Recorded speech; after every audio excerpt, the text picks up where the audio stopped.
వివాహ సమయానికి పెళ్లి కొడుకు జంప్ అయ్యాడు. హనుమకొండ జిల్లాలో జరిగింది ఈ ఘటన. కమలాపూర్ మండలం ఉప్పల్ గ్రామానికి చెందిన కిరణ్ కు దండేపల్లికి చెందిన ఓ యువతితో వివాహ ఒప్పందం జరిగింది. ఎంగేజ్మెంట్ కూడా పూర్తయింది. మార్చి 3వ తేదీన పెళ్లి జరగాల్సి ఉంది. కానీ పెళ్లి కార్డులు పంచుతానంటూ చెప్పి వెళ్ళిపోయాడు పెళ్లి కొడుకు కిరణ్. దీంతో వివాహం ఆగిపోయింది. నెల రోజులుగా కిరణ్ ఆచూకీ లేదు. అదనపు కట్నానికి ఒప్పుకున్న పెళ్లిపై క్లారిటీ రాలేదు. కిరణ్ ఇంటి వద్ద అమ్మాయి బంధువులు ఆందోళన చేపట్టారు. హనుమకొండ జిల్లాలో చోటు చేసుకుంది ఘటన. అయితే కిరణ్ ఎందుకు తప్పించుకు తిరుగుతున్నాడో ఇప్పటి వరకు పెళ్లి కూతురు అంటే అమ్మాయి తరపు వాళ్ళకి ఇంకా క్లారిటీ ఇవ్వకపోవడంతో వాళ్ళు అబ్బాయి ఇంటి ముందు ఆందోళన వ్యక్తం చేస్తున్న దృశ్యాలు మనకు కనబడతా ఉన్నాయి. కమలాపూర్ మండలం ఉప్పల్ గ్రామానికి చెందిన కిరణ్కు దండేపల్లికి చెందిన ఓ యువతితో వివాహ ఒప్పందం జరిగింది. అయితే ఎంగేజ్మెంట్ కూడా పూర్తయింది. మార్చి 3వ తేదీన వివాహం జరగాల్సింది. కానీ పెళ్లి కార్డులు పంచుతానంటూ చెప్పి పెళ్లి కొడుకు కిరణ్ జంప్ అయ్యాడు. దీంతో వివాహం ఆగిపోయింది. నెల రోజులుగా కిరణ్ ఆచూకీ లేకపోవడంతో ప్రస్తుతం వీళ్ళంతా ఆందోళన చేపడుతున్నారు. అదనపు కట్నం కోసం ఒప్పుకున్నా కూడా పెళ్లిపై క్లారిటీ రాకపోవడంతో కిరణ్ ఇంటి వద్ద అమ్మాయి బంధువులు ఆందోళన చేపట్టిన దృశ్యాలు ప్రస్తుతం మనం చూస్తూ ఉన్నాం. ఇది ఉప్పల్ గ్రామం, కమలాపూర్ మండలం ఉప్పల్ గ్రామంలో చోటు చేసుకుంది ఈ ఘటన.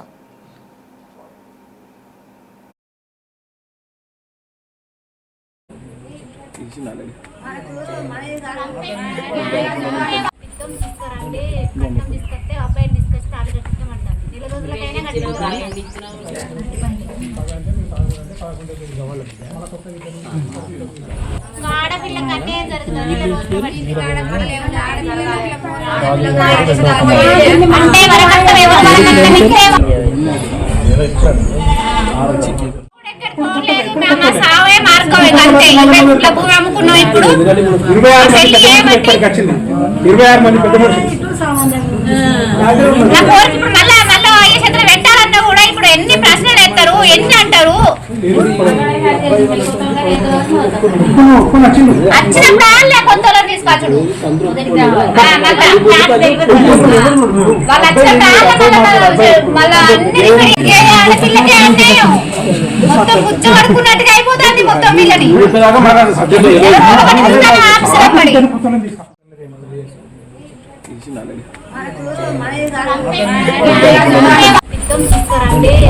తీసుకొస్తే అబ్బాయి తీసుకొచ్చి తాళి కట్టుకోమంటారు. నెల రోజులకైనా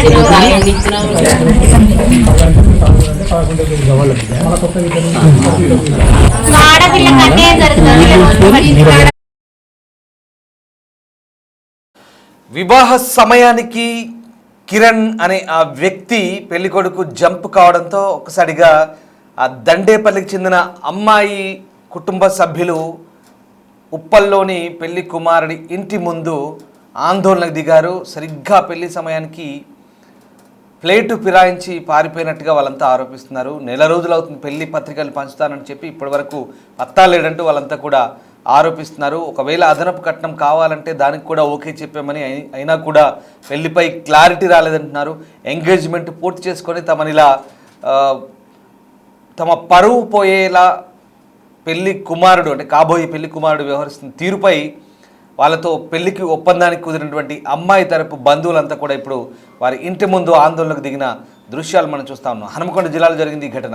అయితే ఆ పెళ్లి కొడుకు అంటే కాబోయే పెళ్లి కొడుకును తీసుకొచ్చి తమకు న్యాయం చేయాలంటూ కూడా అమ్మాయి తరపు తండ్రి ప్రస్తుతం ఆవేదన వ్యక్తం చేస్తున్నాడు. అతను ఏం మాట్లాడుతున్నాడు, అసలు ఏం జరిగిందో ఆయన మాటల్లో విందాం.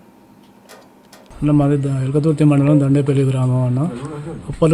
ఉప్పల్ గ్రామానికి సంబంధించిన వీరబేన శ్రీనివాస్ అనే వ్యక్తి పెళ్లి సంబంధం మాట్లాడుతానని 50,000 రూపాయలు అడిగిన తర్వాత నేను ఇవ్వడం జరిగింది. వాళ్ళ వరుసకు అన్న అయిన వీరబేన రాజయ్య గారి 2వ కుమారుడితో పెళ్లి సంబంధం మాట్లాడుకోవడం జరిగింది పెద్ద మనుషుల సమక్షంలో. మాట్లాడుకున్న తర్వాత 21వ తారీఖు 2వ నెల 2026 రోజున మా ఇంటి వద్ద ఎంగేజ్మెంట్ కార్యక్రమం జరిగిన తర్వాత వాళ్ళు పెద్ద మనుషుల సమక్షంలో ఒప్పుకున్న రూపాయలు ఇవ్వడం జరిగిన తర్వాత పెళ్లి లగ్నపత్రిక రాసుకోవడం జరిగింది. రాసుకున్న తర్వాత కార్డులు వంచే అందరికీ బంధువులకి, చుట్టాలకి, స్నేహితులకు అందరికీ కార్డులు వంచడం జరిగింది. కార్డులు వంచిన తర్వాత మార్చి 3వ తారీఖు రోజు అబ్బాయికి కట్నం సరిపోతలేదట. ఇంకా కట్నం ఎక్కువ ఇస్తేనే వత్త అని ముందుకేసిండు. కాళ్ళు మస్తాన్ని పోయి అక్కడి నుంచి అక్కడనే తప్పించుకొని పోయిండు. మీరు పెళ్లి క్యాన్సిల్ చేసుకోమని వీరవేణ శ్రీనివాస్ చెప్పడం జరిగిందన్న. వాళ్ళు కోరిన ప్రతి ఒక్కటి ఆభరణాల కాంచి నుండి వాళ్ళు కట్నం ఎంత అడిగితే అంత ఇవ్వడం జరిగింది. అదనంగా కట్నం కావాలని మమ్మల్ని మోసం చేసిండన్న. మమ్మల్ని మోసం చేసి మా పరువు మర్యాద మొత్తం మట్ట కలిపిండ్రు. మేము ఖర్చుల పాలైనాము. నాకున్న 20 గుంటల భూమి అమ్ముకున్నా, 10 లక్షలు అప్పు చేసుకున్నా. నేను ఇప్పుడు ఆర్థిక ఇబ్బందులు పడుతున్నా. మాకు న్యాయం జరగాలన్నా. లేని సో మేము ఇక్కడ పురుగుల మందు తాగి వాళ్ళ ఇంటి ముందే చనిపోవడానికి సిద్ధంగా ఉన్నాం. మార్చి 6వ తారీఖు పెళ్లి రావడం జరిగిందన్న. పెళ్లి పత్రికలు అన్నీ పంచిన తర్వాత మార్చి 3వ తేదీ రోజు ఆ అబ్బాయి వెళ్ళిపోవడం జరిగిందన్న. ఆ వెళ్ళిపోయిన సమాచారం మధ్యవర్తి వీరవేణ శ్రీనివాస్ మాకు ఇవ్వడం జరిగింది. పెళ్లి క్యాన్సిల్ చేసుకోమని చెప్పడం జరిగిందన్న. ఈ విధంగా మేము మానసికంగా, ఆర్థికంగా మా పరువు నష్టం జరిగింది. మాకు మా మాన మర్యాదలు వేనాయి. ఆత్మహత్య శరణ్యమని మేము భావిస్తున్నామన్న. మాకు జరిగిన అన్యాయం పగవును కూడా రావద్దన్న. పెళ్లి 2 రోజులు తప్పించుకోపోయిండు. వీళ్ళు ఉద్దేశపూర్వకంగా తప్పియడం జరిగిందన్న. మేము నానా ఇబ్బందులు పడుతున్నాము. మాకు న్యాయం చేయాలని మీకు కోరుకుంటున్నామన్న. మీ ద్వారా అడుగుతున్నారంటే మా అబ్బాయి మాకు ఎక్కడ పోయిందో తెలియదని అంటున్నారు. కానీ వారి బంధువుల అమ్మాయితో పోయిందని మాకు సమాచారం ఉన్నది. కానీ వాళ్ళు చెప్తలేరు. ఇప్పుడు ఎటు పోయిండు మీ కొడుకు అంటే, నువ్వు 50 లక్షల కట్నం తీసుకొస్తే నువ్వు ఏమి ఇచ్చినావు? మాకు 50 లక్షల కట్నం ఇస్తే అబ్బాయిని తీసుకొస్తాం, మళ్ళీ 4 రోజుల పెళ్లి చేస్తామని, తాళి కట్టిస్తామని అడుగుతుంది వాళ్ళ అమ్మ. అడుగుతుంది. వాళ్ళ అన్నయ్య ఏమంటున్నాడు అంటే, మీరు ఏం చేసుకుంటారు చేసుకోరు, మీ దిక్కు ఎక్కడున్నారో అక్కడ చెప్పుకోరు అంటున్నాడు. మా వెనక ఒక సిఐ ఉన్నాడు, మా రిలేటివ్ ఆయన. పెళ్లి ఫిక్స్ అయ్యాక తీరా పెళ్లి కార్డులు పంచుతానని చెప్పి కాబోయే పెళ్లి కుమారుడు ప్లేట్ ఫిరాయించడంతో తీరా తమ పరువు సమస్య బజార్న పడిందంటూ అమ్మాయి తరపు తల్లిదండ్రులు అయితే వాపోతున్నారు. ఇక బంధువులంతా కలిసి అబ్బాయి ఇంటి ముందు ఉప్పల్ గ్రామంలో ఆందోళన దిగారు. ఈ నేపథ్యంలో ఈ వ్యవహారం చర్చనీయాంశంగా మారింది. మా ప్రతినిధి వేణు నాతో ఉన్నారు. వేణు, ఒక పెళ్లి విషయంలో అంటే పెళ్లి కోసం ఇరు వర్గాలు ఒప్పందం కుదుర్చుకున్నాయి, ఎంగేజ్మెంట్ కూడా అయింది. కానీ పెళ్లి కుమారుడు పెళ్లికి ముందే జంప్ అయ్యాడు, అతని ఆచూకీ కూడా లేదంటున్నారు. అసలు ఏం జరిగింది, పెళ్లి కుమారుడు ఎందుకు ఫ్లైట్ ఫిరాయించినట్టు, ఈ పూర్తి డీటెయిల్స్ ఏంటి?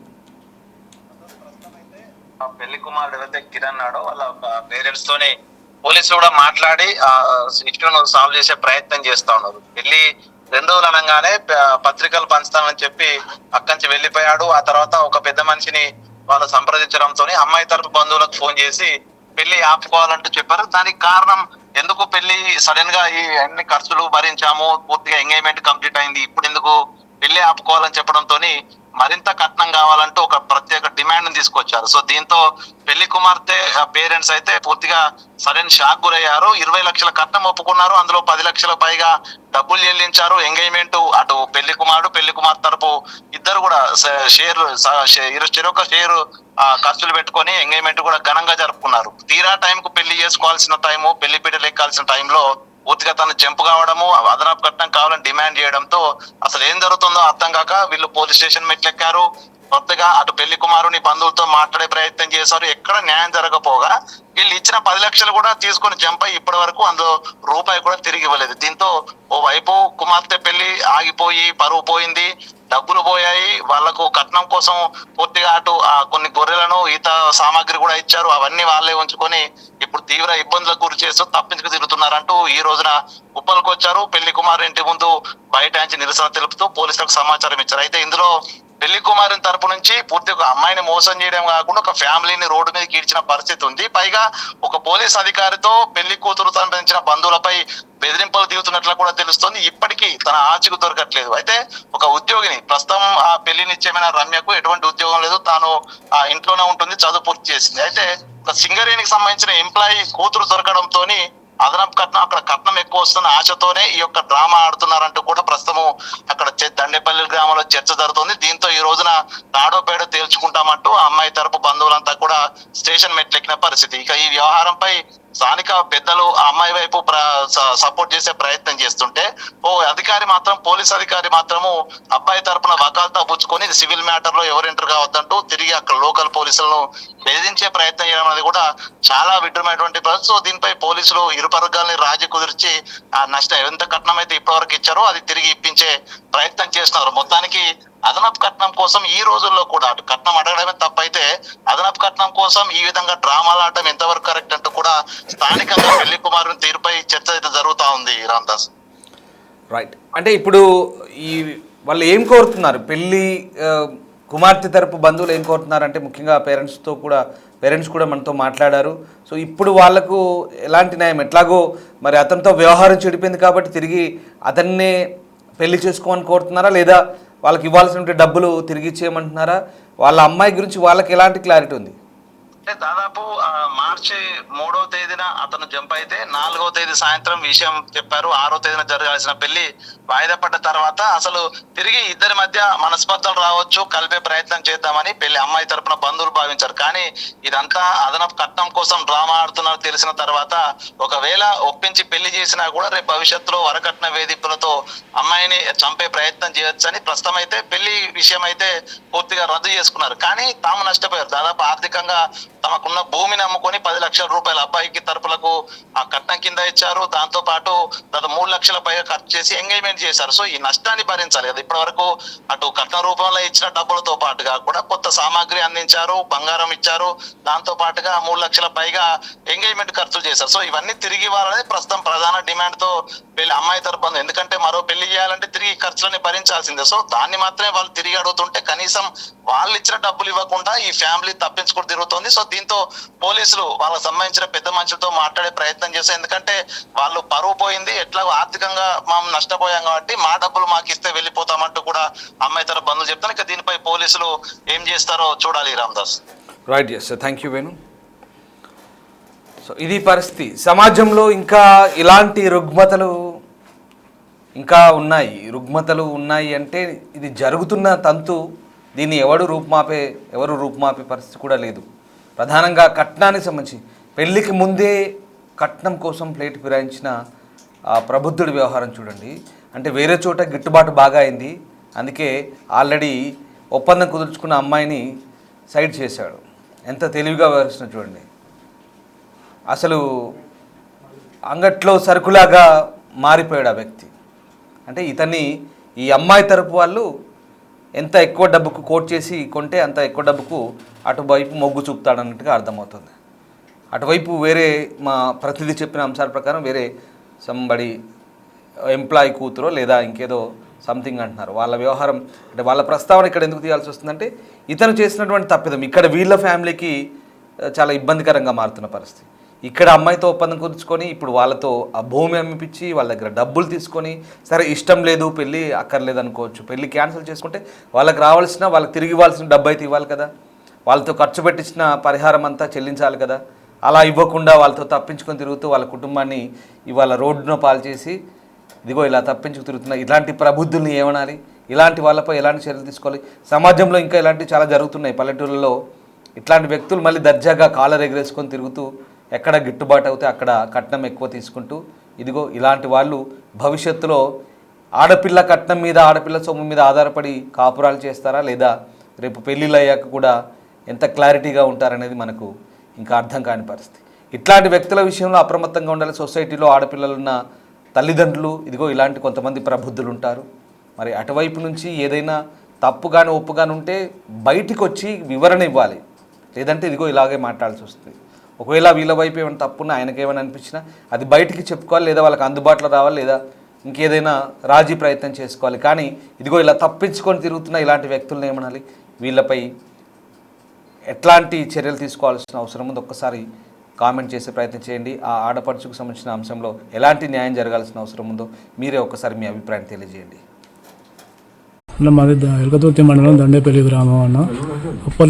ఉప్పలు గ్రామానికి సంబంధించిన వీరబేన శ్రీనివాస్ అనే వ్యక్తి పెళ్లి సంబంధం మాట్లాడుతానని 50,000 రూపాయలు అడిగిన తర్వాత నేను ఇవ్వడం జరిగింది. వాళ్ళ వరుసకు అన్న అయిన వీరబేన రాజయ్య గారి రెండవ కుమారుడితో పెళ్లి సంబంధం మాట్లాడుకోవడం జరిగింది పెద్ద మనుషుల సమక్షంలో. మాట్లాడుకున్న తర్వాత 21 తారీఖు 2వ నెల 2026 రోజున మా ఇంటి వద్ద ఎంగేజ్మెంట్ కార్యక్రమం జరిగిన తర్వాత వాళ్ళు పెద్ద మనుషుల సమక్షంలో ₹1,000 ఇవ్వడం జరిగిన తర్వాత పెళ్ళి లగ్నపత్రిక రాసుకోవడం జరిగింది. లగ్నపత్రిక రాసుకున్న తర్వాత కార్డులు అందరికీ బంధువులకి, చుట్టాలకి, స్నేహితులకు అందరికీ కార్డులు పంచడం జరిగింది. కార్డులు పంచిన తర్వాత మార్చి 3వ తారీఖు రోజు అబ్బాయికి కట్నం సరిపోతలేదట, ఇంకా కట్నం ఎక్కువ ఇస్తేనే వత్త అని ముందుకేసిండు. కార్డులు మస్తాన్ని పోయి అక్కడి నుంచి అక్కడనే తప్పించుకొని పోయిండు. మీరు పెళ్లి క్యాన్సిల్ చేసుకోమని వీరవేణు శ్రీనివాస్ చెప్పడం జరిగిందన్న. వాళ్ళు కోరిన ప్రతి ఒక్కటి ఆభరణాల కాంచుండి వాళ్ళు కట్నం ఎంత అడిగితే అంత ఇవ్వడం జరిగింది. అదనంగా కట్నం కావాలని మమ్మల్ని మోసం చేసిండన్న. మమ్మల్ని మోసం చేసి మా పరువు మర్యాద మొత్తం మట్ట కలిపిండు. మేము ఖర్చుల పాలైనాము. నాకున్న 20 గుంటల భూమి అమ్ముకున్నా, 10 లక్షలు అప్పు చేసుకున్నా. నేను ఇప్పుడు ఆర్థిక ఇబ్బందులు పడుతున్నా. మాకు న్యాయం జరగాలన్నా. లేని సో మేము ఇక్కడ పురుగుల మందు తాగి వాళ్ళ ఇంటి ముందే చనిపోవడానికి సిద్ధంగా ఉన్నాం. మార్చి 6వ తారీఖు పెళ్లి రావడం జరిగిందన్న. పెళ్లి పత్రికలు అన్నీ పంచిన తర్వాత మార్చి 3వ తేదీ రోజు ఆ అబ్బాయి వెళ్ళిపోవడం జరిగిందన్న. ఆ వెళ్ళిపోయిన సమాచారం మధ్యవర్తి వీరవేణ శ్రీనివాస్ మాకు ఇవ్వడం జరిగింది. పెళ్లి క్యాన్సిల్ చేసుకోమని చెప్పడం జరిగిందన్న. ఈ విధంగా మేము మానసికంగా, ఆర్థికంగా మా పరువు నష్టం జరిగింది. మాకు మా మాన మర్యాదలు వేనాయి. ఆత్మహత్య శరణ్యమే అని మేము భావిస్తున్నామన్నా. మాకు జరిగిన అన్యాయం పగవును కూడా రావద్దన్న. పెళ్లి 2 రోజులు తప్పించుకోపోయాడు. వీళ్ళు ఉద్దేశపూర్వకంగా తప్పియడం జరిగిందన్న. మేము నానా ఇబ్బందులు పడుతున్నాము. మాకు న్యాయం చేయాలని మీకు కోరుకుంటున్నామన్న. మీ ద్వారా అడుగుతున్నారంటే మా అబ్బాయి మాకు ఎక్కడ పోయిందో తెలియదని అంటున్నారు. కానీ వారి బంధువుల అమ్మాయితో పోయిందని మాకు సమాచారం ఉన్నది. కానీ వాళ్ళు చెప్తలేరు. ఇప్పుడు ఎటు పోయింది మీ కొడుకు అంటే, నువ్వు 50 లక్షల కట్నం తీసుకొస్తే నువ్వు ఏమి ఇచ్చినావు? మాకు 50 లక్షల కట్నం ఇస్తే అబ్బాయిని తీసుకొస్తాం, మళ్ళీ 4 రోజుల పెళ్లి చేస్తామని, తాళి కట్టిస్తామని అడుగుతుంది వాళ్ళ అమ్మ అడుగుతుంది. వాళ్ళ అన్నయ్య ఏమంటున్నాడు అంటే, మీరు ఏం చేసుకుంటారో చేసుకోరు, మీ దిక్కు ఎక్కడున్నారో అక్కడ చెప్పుకోరు అంటున్నాడు. మా వెనక ఒక సిఐ ఉన్నాడు, మా రిలేటివ్ ఆయనే. 26 మంది పెద్ద మనుషులు